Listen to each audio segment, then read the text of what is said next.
Задната помошна врата во кабарето Пулс од внатрешната страна немала квака и била заклучена со катанец. Сведочеше на денешното рочиште инспектор на ДЗС од подрачното одделение во Виница за трагедијата во Кочанската дискотека која одзеде 63 животи. Инспекторот наведе дека по увидот со колегите од Пробиштип, Струмица и Берово утврдиле дека фалеле ПП апарати, а не функционирал ниту хидрантот. Кога влеговме имаше 2 противпожарни апарати, недоволно, хидрант празен, немаше вода, немаше трево. Најболната работа е тоа што задната врата беше заклучена од внатрешна страна, немаше квака, а плюс во подножието заклучено со катанец. Пожарникарите кршеа, но вратата беше многу тесна, запечатена со стиропор. Ако било отклучена, можело да послужи како излез, иако вратата не беше по стандардите.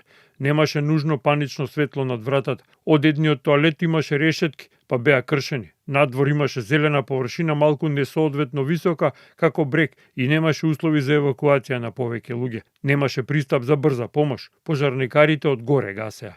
На ваквото сведочење одговори адвокатот на поранешниот директор на ДЗС Аднан Джаферовски Звонко Давидовиќ, кој кажа дека инспекторот докрај не го познавал законот во однос на ингеренциите на директорите на ДЗС при постапување во вакви ситуации. За жал и самиот сведок докрај не го познава законот.